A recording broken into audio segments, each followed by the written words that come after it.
Representative Ross Paustian, and Representative Steve Olson. So we're glad to have everyone here. I did hear that there's a possibility that Linda's willing to sell her seat on the Labor Committee to the highest bidder. If you didn't hear, they were in session all night and starting at what, 6 a.m.? 6 a.m. Yeah. So a lot of work going on there. Before I introduce our guest speaker tonight, or this afternoon, after John speaks, we're going to open it up to our legislators to talk about what they're working on this session, what are some of their priorities, what do they see happening, and then we'll move into a question and answer session, okay? We want to just have a nice conversation here this afternoon. So, for those of you that don't know, the Quad Cities Chamber is part of the Iowa Chamber Alliance. The Iowa Chamber Alliance is a coalition of the 16 largest chambers and economic development organizations across the state of Iowa. And the ICA is charged with making sure that the business climate here in the state of Iowa is ripe for attraction, retention, and expansion of our business community, which in turn will be good for the state. So I'm very happy to introduce John Steinman, who is the Executive Director, and his predecessor was Dave Roederer. And if you don't know, Dave Roederer is now Governor Branstad's Director of the Office of Management. So it's nice having someone that has the governor's ear, that understands chamber work and the work that we do in building the business climate. So please give a warm Quad City welcome to John Steinman.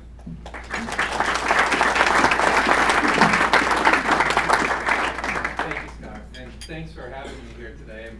I'm always happy to make the jaunt over on I-80, which was a little more interesting this morning than most. The roads were clear, but it was obvious that they were not last night.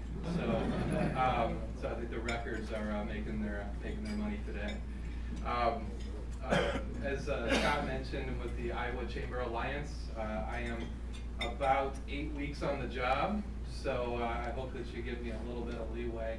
As Scott mentioned, Dave Roederer was my predecessor, and he was selected by Governor Branstad to lead the Iowa Department of Management, and which is really the numbers office, the budget office for the administration.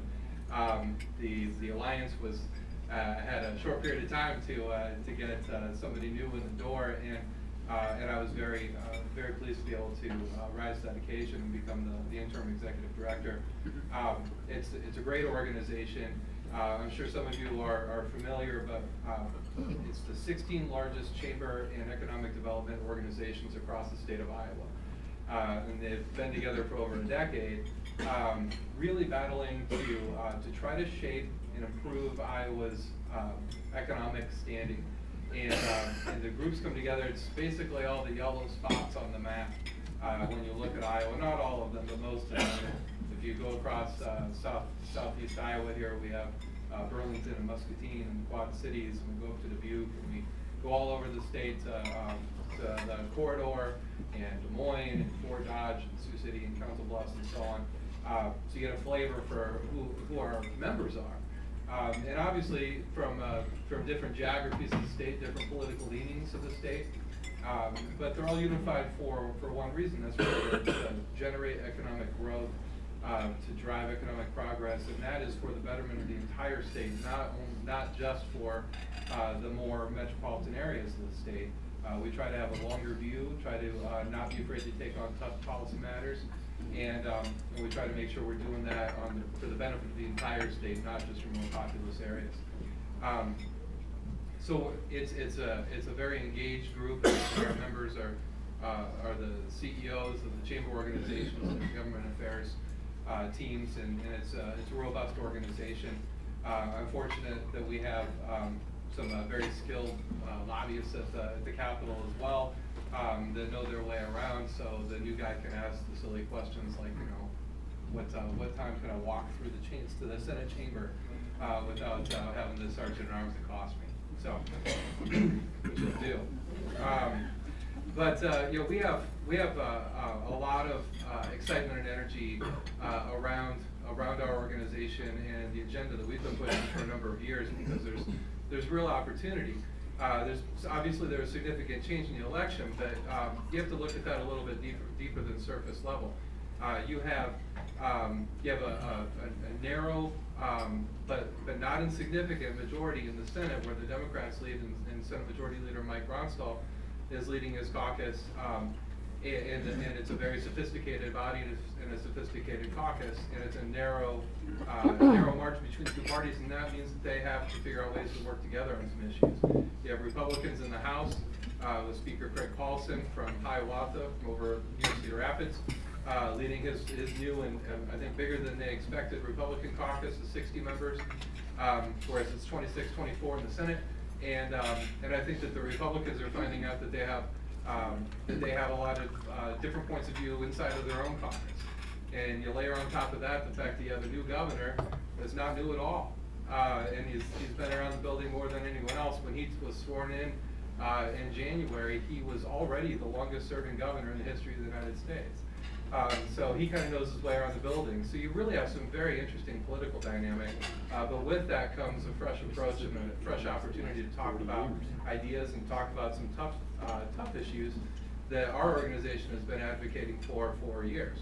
At the top of that list, and I can't go through them all, but we generally have dedicated our energies to try to make sure that we have a strong business climate, and that we have a strong financial condition for the state with a capital S, meaning we need strong financial management, we need to have balanced budgets, and we need to be good fiscal stewards of the taxpayers' dollars. There's certainly a lot of discussion going on with that this year, and some tough decisions being made, and an acknowledgement from both chambers of the legislature and the governor's office that there do need to be some tough choices that are made. And also that we need to streamline government, and we need to continue to look for opportunities to do a better job with the resources that we have, and to administer the services and enforce the law in the best way that we can as a state. And with that, we also have some opportunity to modernize. We certainly have a dedication to education, and we're in favor of strong statewide standards. And we were supporters of the core curriculum. We're not led to the exact way that it has been in place, but we do believe that we need to have strong state standards. And we believe that we need to invest in early education, and we're involved in the preschool debate, probably somewhere along the lines of some compromise position there. But we do think it's important to have that early childhood education investment. We also believe that it's really, the time is overdue to help businesses with some key issues, and I'll start off with property tax reform. And I'm sure you've all heard about this. You can't read too many themed articles about the legislature this year without getting into property taxes. To put it in perspective, for all of the states that border Iowa, here in the upper Midwest, and you all being a border community, you're acutely aware, but our overall tax condition for business in Iowa, we're unfortunately in last place among all of our adjacent states. And we're not only just in last place, we have the #1 in the country being South Dakota to our northwest. Middle of the pack, surprisingly so, Illinois at 23. This is according to the Tax Foundation. Go all the way around, and then you come down to Iowa at 45th in competitiveness for business climate from a tax perspective. And our property taxes, unfortunately, are second highest in the nation for commercial. They are seventh highest in the nation for urban industrial, and 10th highest in the nation for rural industrial. I might be transposing those. Bottom 10 for industrial, and it's very difficult to compete, and it's very difficult to compete when you're a border community. And you all know that. And there is an acknowledgement and a genuine effort and energy from the Senate leaders in both parties, from the House and from the governor's office, to do something on this for the first time in a very long time. Property taxes are very difficult to work with. It's very complicated.